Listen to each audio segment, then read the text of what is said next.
No dia seguinte, Jesus resolveu ir para a Galileia e encontrou Filipe, a quem disse: siga-me. Esse Filipe era de Betsaida, cidade de André e de Pedro. Filipe encontrou Natanael e lhe disse: achamos aquele de quem Moisés escreveu a lei e a quem se referiam os profetas, Jesus, o Nazareno, filho de José. Então Natanael perguntou: de Nazaré pode sair alguma coisa boa? Filipe respondeu: venha ver. Jesus viu Natanael se aproximar e disse a respeito dele: eis um verdadeiro israelita, em quem não existe fingimento algum. Natanael perguntou a Jesus: de onde o Senhor me conhece? Jesus respondeu: antes de Filipe chamá-lo, eu já tinha visto você debaixo da figueira. Então Natanael exclamou: mestre, o Senhor é o Filho de Deus, o Senhor é o Rei de Israel. Ao que Jesus lhe respondeu: você crê porque eu disse que tinha visto você debaixo da figueira? Pois você verá coisas maiores do que estas. E acrescentou: em verdade lhes digo, que vocês verão o céu aberto e os anjos de Deus subindo e descendo sobre o Filho do Homem.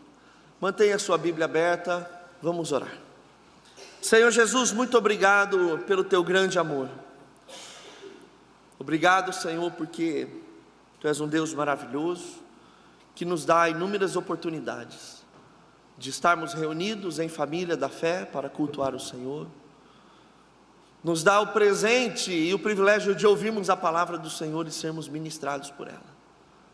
Por isso, Deus, usa a tua palavra para falar conosco, com todos nós. Quebra as nossas resistências, quebra o nosso orgulho, as nossas vaidades, quebra, Senhor, a dureza do nosso coração, e aplica o nosso coração na palavra do Senhor, porque é somente ela, somente a tua palavra, capaz de converter o nosso coração, de fazer com que reais mudanças aconteçam na nossa vida. Obrigado, Pai, pela tua palavra. Oramos assim, em nome do teu Filho Jesus, amém. Queridos, como é maravilhoso nós lermos na palavra do Senhor a maneira que acontece o chamamento de Jesus aos seus primeiros discípulos. E somente em João, exclusivamente em João, é que nós vamos ver o chamado de Natanael. Natanael, que também é conhecido nos outros evangelhos como Bartolomeu. Muito provavelmente o nome desse discípulo de Jesus era Natanael Bartolomeu. Então João faz uso do primeiro nome e os outros biógrafos de Jesus fazem uso do sobrenome desse discípulo de Jesus. Nós vamos ver, por exemplo, que lá em João no capítulo 21 também temos a informação que esse Natanael, ele era natural da cidade de Caná da Galileia, a cidade onde Jesus ele faz o primeiro milagre do seu ministério terreno, quando ele transforma a água em vinho naquele casamento.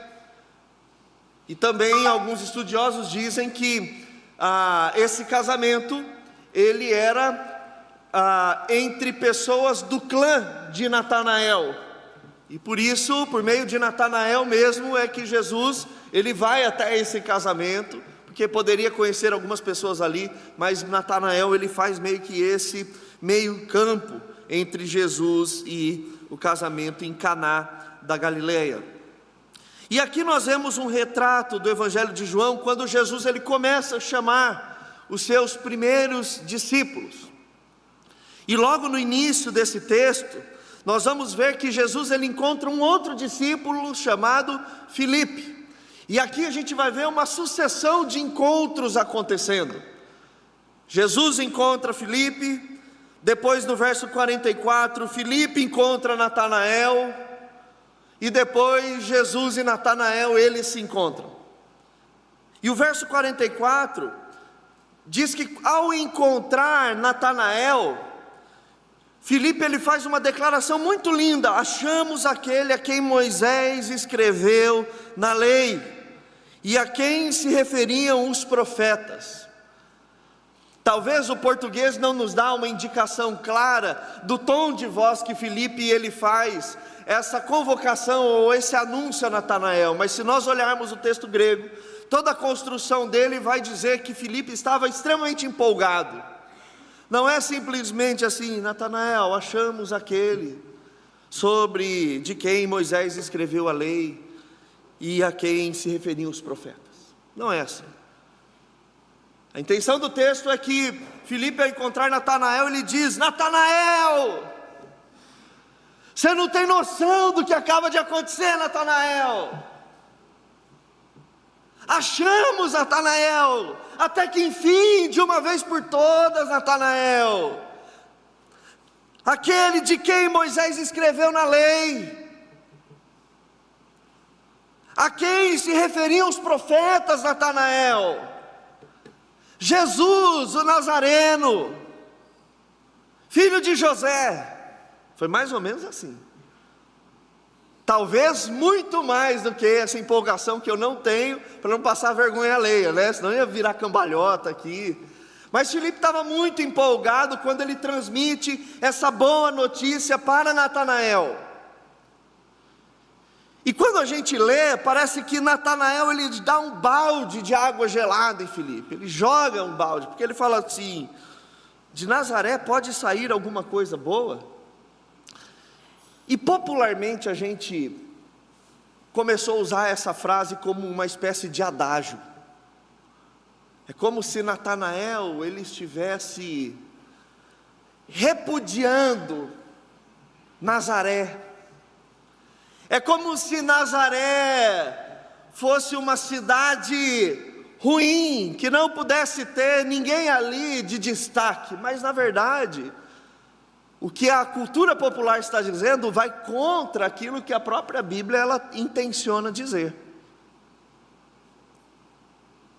Se nós olharmos o capítulo 5 de João, quando Jesus ele cura um paralítico no sábado, os judeus começam a questionar Jesus, questionando a cura dele, o trabalho dele, e esses judeus eles respondem assim: verifique as escrituras, examine elas e você verá que da Galileia não há profeta, não sai profeta. O que esse texto está dizendo é que Natanael conhecia muito bem Bíblia, sabia o que era o Antigo Testamento. Natanael era alguém estudado. Então quando Natanael diz aqui: de Nazaré pode sair alguma coisa boa, o que ele está querendo dizer na verdade é: se nós olharmos a Torá, nós vamos ver que não há nenhuma profecia de que o Messias viria de Nazaré. Natanael ele está examinando o cenário, ele não está trazendo um peso, dizendo que tudo que há em Nazaré não presta. Inclusive, lá em Atos, quando a gente vê o levante contra a igreja, no primeiro século, e os discípulos estão presos, Gamaliel se levanta em defesa. Ele fala assim: olha, vamos deixar esses homens irem embora. Vocês se lembram, na época lá do recenseamento, de Judas, o Galileu? Arrebanhou vários seguidores. Muitos acharam que ele era o Messias. Ele morreu e não deu em nada. Vamos deixar que sigam a vida, porque se essa obra é dos homens, logo ela vai se desfazer. Mas se ela é de Deus, corre o risco de estarmos brigando contra Deus. Então a questão é que daquela região não surgiam profetas. Não há menções no Antigo Testamento que de Nazaré ou da Galileia surgiria um profeta, ou o Messias. E logicamente que Filipe aqui, Ele não teve tempo, muito provavelmente, de conhecer Jesus profundamente para saber a parte familiar, que Jesus, apesar de ser criado em Nazaré, ele era belemita, ele era de Belém, e sobre Belém sim havia a profecia de que dali sairia o Salvador. Se Nazaré está no norte, na região da Galileia, Belém está na Judéia. Natanael nem Filipe não se aprofundaram até esse momento em saber que Jesus, na verdade, não era filho biológico de José. Mas o importante aqui é que, sendo de Nazaré ou filho de José, Filipe já sabia que esse era daquele sobre quem Moisés escreveu a lei, sobre quem diziam os profetas. Lucas capítulo de número 24, quando Jesus ressuscita e ele está a caminho da cidade de Emaús, ele encontra os dois discípulos andando que estão entristecidos, porque a expectativa deles foi abalada. Eles achavam que Jesus era o Messias, que iria resolver tudo, e Jesus tinha morrido, e já faziam 3 dias. E aí Jesus fala assim: vocês não sabem o que dizem as Escrituras? E aí o texto diz que Jesus, começando de Moisés, os profetas, falou tudo aquilo que o texto dizia sobre ele. Se nós olharmos também João capítulo 5, o próprio Jesus, ele vai falar sobre isso. As Escrituras falam de mim, as Escrituras falam a meu respeito. Só que Filipe não quer entrar em debate.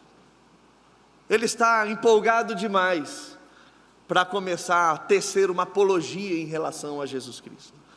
E aí Filipe responde da melhor maneira possível. Verso número 46.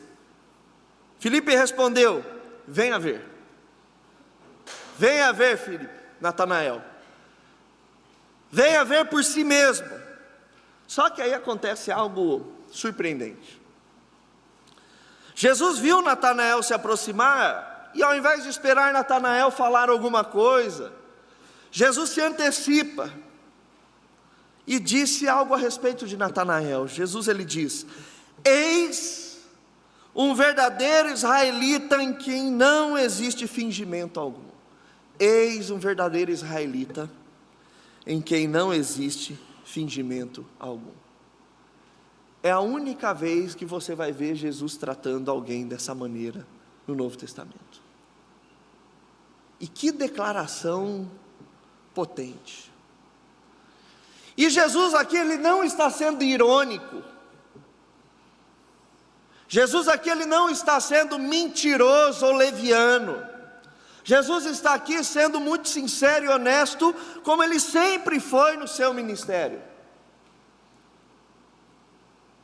E como Natanael era alguém que entendia de Bíblia, como a gente viu, ele sabia que não havia uma profecia em Nazaré que falava que o Messias viria de lá. Mas aqui Jesus faz um ponto de contato interessante quando ele fala que Natanael era um israelita verdadeiro e que não existia fingimento. Porque os irmãos, se olharem para o Antigo Testamento, vão se lembrar que antes de Israel ser Israel, esse homem de Israel se chamava Jacó. Jacó significa usurpador, enganador. Sabe qual que é a palavra grega para engano? Anzol. Porque ela engana o peixe.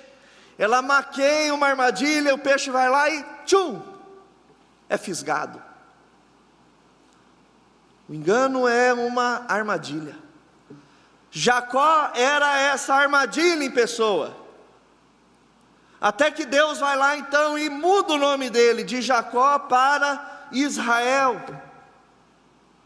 E toda a nação ganha o título do seu patriarca. A nação de Israel, os israelitas, não só Jacó, mas agora os descendentes de Jacó. E aqui é como se Jesus estivesse indicando assim: o seu anseio é verdadeiro. A sua pergunta não é de oposição, mas de descoberta. Não há fingimento em você, Natanael. Você conhece a lei, você conhece o que a Bíblia diz a respeito do Messias. E aí Natanael não nega a afirmação de Jesus.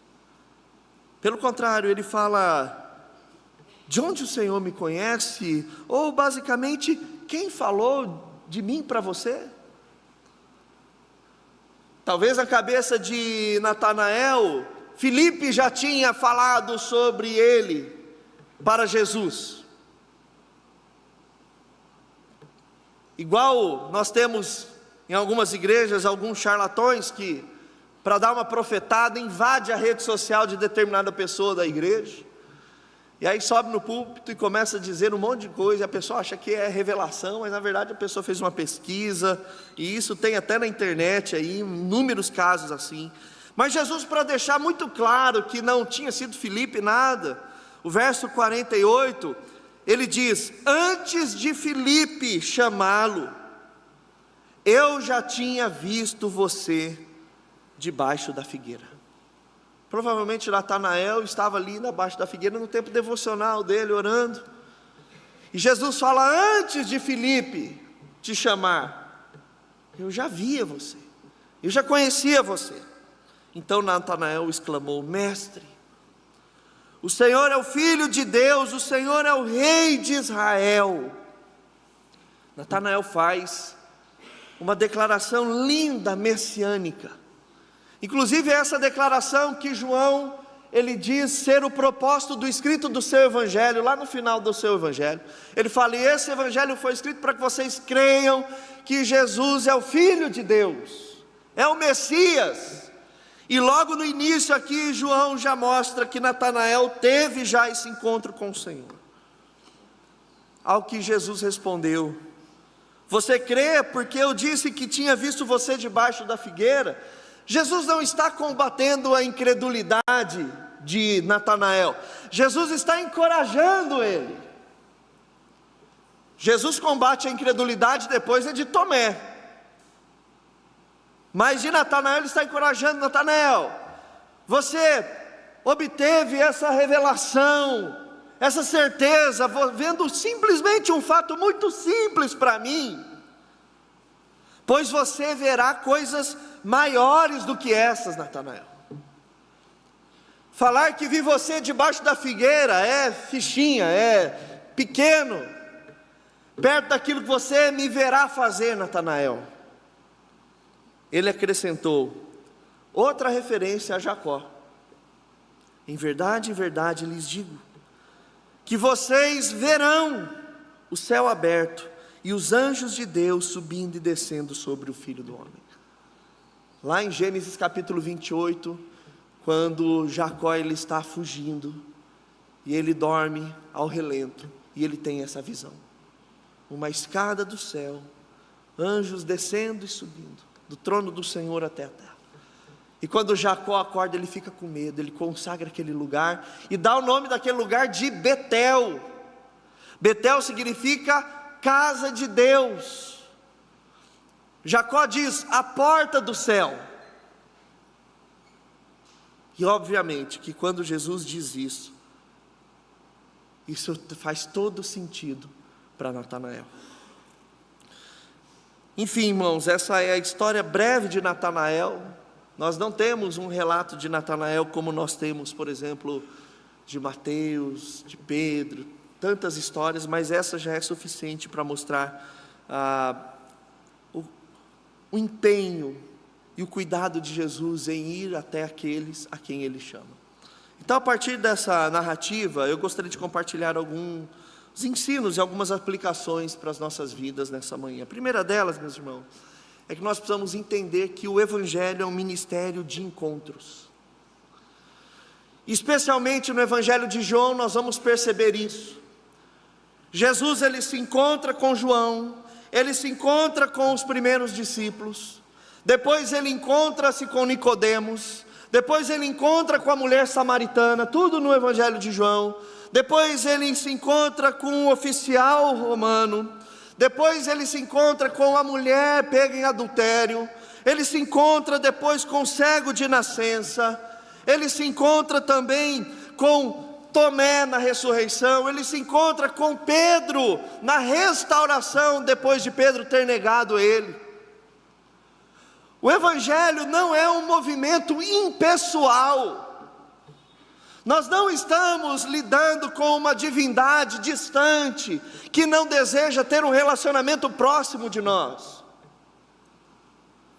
O que nós nos deparamos no Evangelho é que o ímpeto de Jesus e o desejo dele é ter um encontro pessoal com cada um de nós. Sempre nós vamos ver, não só no Novo Testamento, mas se nós olharmos para o Antigo Testamento e analisarmos as teofanias ou as cristofanias, a aparição de Cristo no Antigo Testamento, a gente vai ver que Deus sempre está buscando por encontro com a sua criação. E isso é uma resposta maravilhosa para nós que achamos que o relacionamento com Deus deve ser distante e frio. Pelo contrário, nós não só fomos encontrados por Ele, no dia da nossa conversão, no dia em que nós reconhecemos Jesus Cristo como nosso Senhor e Salvador, como todos os dias temos a possibilidade de reencontrarmos com Ele novamente. Através de como? Das práticas devocionais, oração, leitura bíblica, vir à igreja e estar em comunhão. Inclusive me permitam aqui, com amor, deixar uma exortação pastoral. Hoje é culto de domingo de ceia, e geralmente domingo de ceia a nossa igreja ela fica mais cheia. Por que essa mentalidade católica? Por que ser um igrejeiro que aparece na igreja só no domingo de ceia? Se você é alguém que aparece na igreja só em domingo de ceia, precisa rever qual religião você está seguindo. Porque o cristianismo é uma religião de encontros com Cristo e uns com os outros. Reveja o seu evangelho. Aparecer na igreja só de domingo para tomar a ceia, a gente tem que fazer aquilo que Paulo fala: examinar o homem a si mesmo e discernir o corpo. Discernir o corpo ali é discernir a comunidade. Daquela igreja que não estava discernindo ninguém, estava indo lá para comer, se empanturrar, fazer a sua parte, ó, ir embora. E não, o Evangelho é um movimento de encontros. Somos encontrados por Jesus e devemos encontrar uns aos outros. Essa é a primeira lição que esse texto nos dá. Nós estamos num relacionamento com Jesus, e esse relacionamento é um relacionamento dinâmico, prático, intencional. Se você olhar as mais variadas religiões, o que existe é um relacionamento muito frio entre as supostas divindades e os súditos. Não nós. Nós nos encontramos com Jesus todos os dias quando abrimos a nossa Bíblia, quando nos derramamos em oração. O Senhor estará ali para nos encontrar. Segunda lição desse texto, meus irmãos, é que nós precisamos apresentar Jesus, e não só isso, mas apresentar Jesus com empolgação. Quantos de nós aqui já nos enfiamos em alguma dívida ou compramos alguma coisa, não porque o produto necessariamente era bom, mas porque alguém se empolgou e falou com você com tanta empolgação que você foi lá: vou comprar também esse negócio. Ou a pessoa foi jantar em algum lugar, ou almoçar no restaurante, e falou desse lugar com tanta empolgação para você, que você falou assim: no amanhã eu quero comer lá. O anunciar é importante, mas anunciar com empolgação faz toda a diferença. Porque isso nos motiva e também motiva outras pessoas. Com qual empolgação nós compartilhamos de Jesus? Quando a gente fala que trocou de carro, ou foi fazer uma viagem, a gente fala com empolgação, é gostoso isso. Mas e a nossa empolgação para falar daquele que nos resgatou do império das trevas? Daquele que mudou a nossa vida por completo e nos dá a única possibilidade de esperança ao findar dos nossos dias aqui nesse mundo. Então não é só falar de Jesus, mas fale com empolgação daquilo que aconteceu na sua vida. daquele que tem a capacidade, a única pessoa de mudar a história completamente de um ser humano. A nossa empolgação tem que ser a mesma empolgação de Filipe, que não se conteve. Mas aí a gente quer que as pessoas aceitem Jesus. Aí a gente tem que filmar como a gente fala Jesus. Então, a gente está quase pedindo desculpa para a pessoa, né? Olha, eu não quero te incomodar, eu sei que você está muito... Mas, olha, Jesus é legal, viu? Ah, ele é bom. Que empolgação é essa, né? Então a gente precisa reativar isso em nosso coração, a empolgação. E a nossa parte é mais fácil, porque o resto a gente deixa com Ele. Olha qual foi o poder de convencimento do coração de Natanael por Filipe: 0.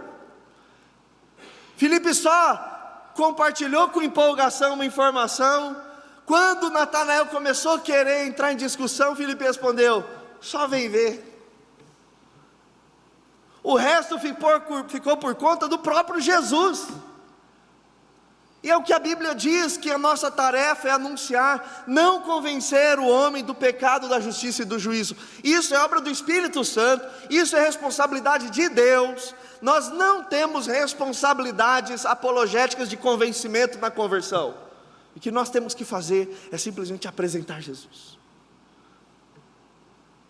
É falar: fulano, eis aqui Jesus. Jesus, eis aqui fulano. Agora vocês se entendem. Isso é evangelismo. É muito ruim na experiência da evangelização quando a gente está mais preocupado com o convencimento do que a apresentação. Aí a gente fica tão cansado que a gente fica desmotivado a apresentar Jesus novamente. Mas fica muito mais leve, muito mais tranquilo quando a gente apenas apresenta e fala: Senhor, a minha parte, o meu trabalho está feito. O Senhor falou que o meu trabalho era anunciar a tua palavra, era apresentar o Evangelho, está aqui. Agora convencer, isso é com o Senhor, isso é obra do Senhor. Mas a gente tem que falar com empolgação. Jesus mudou a nossa vida. Se isso não mexe mais com a gente precisa saber o que está acontecendo. Se a gente não fala disso com empolgação, a gente precisa ver o que está acontecendo no nosso coração. Talvez precisa orar mais, jejuar mais, fazer com que esse fogo arda novamente. Às vezes o cristão trata com chacota aqueles novos convertidos, e ele fala assim: ele ainda está no primeiro amor.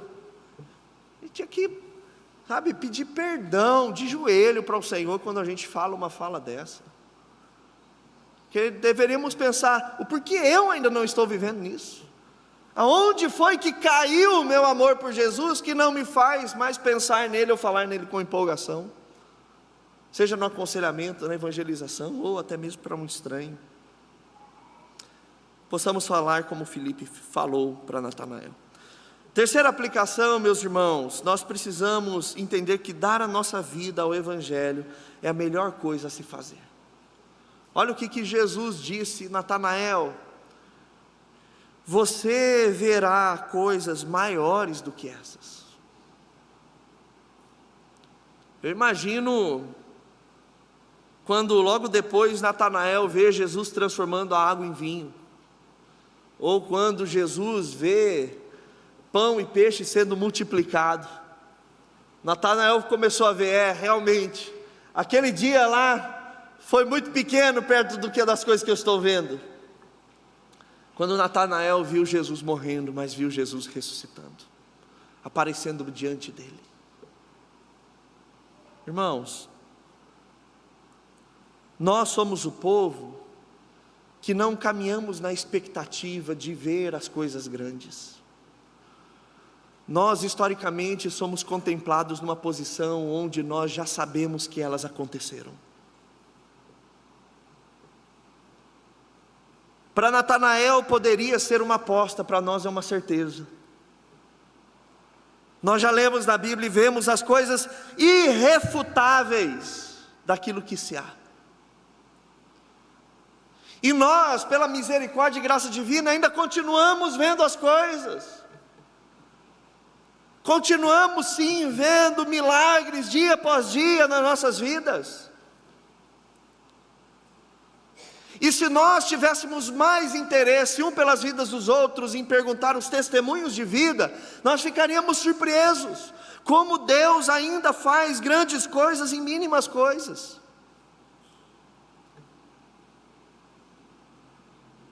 Nosso Deus é o Deus que disse para Natanael: você verá coisas maiores do que essas. Quer ver uma coisa grande? Você está aqui hoje, convertido. Deus entrar em Cristo Jesus num coração duro como o seu e duro como o meu, coração difícil, vaidoso, imerso em pecado como o meu e o seu, isso é muito maior do que falar: eis que vi você debaixo da figueira. É muito maior. Então, dar a nossa vida no Evangelho é a melhor coisa que nós podemos fazer. É a melhor coisa. Você não irá se arrepender de entregar a sua vida para Jesus. E a quarta e última lição, meus irmãos, no verso 51, Jesus é a casa de Deus. Jesus é Betel, Ele é a nossa casa. Se nós olharmos o texto lá de Gênesis 28, nós vamos ver os anjos subindo e descendo, trazendo as bênçãos de Deus. E ali Betel se torna um lugar, uma referência. Mas agora a própria casa de Deus se encarnou na humanidade, está andando entre eles. Jesus é a porta para todos aqueles que desejam entrar e subir por essas escadas. Jesus está dizendo: lembra aquele lugar, agora aquele lugar sou eu, é uma pessoa. A casa de Deus, a porta dos céus está aqui entre vocês. Em verdade lhes digo que vocês verão o céu aberto e os anjos de Deus subindo e descendo sobre o Filho do Homem. Enquanto eu estiver aqui, andando por aqui, vocês verão isso diariamente. E não só verão isso, mas como também terão parte disso. Irmãos, nós que recebemos Jesus como nosso Senhor e Salvador, entramos por essa casa. Agora nós temos alojamento no céu. Quando Jesus mesmo disse: eu vou preparar lugar, vocês estarão comigo onde estiver. E essa é a grande boa notícia do Evangelho, que nós estamos com Ele, porque Ele é a casa de Deus, e somente por Ele que nós podemos entrar nela. Que possamos ler então sempre com alegria a história de Jesus e Natanael, porque existem muitas lições que o Senhor quer aplicar em nossos corações. Que Deus nos abençoe em nome de Jesus.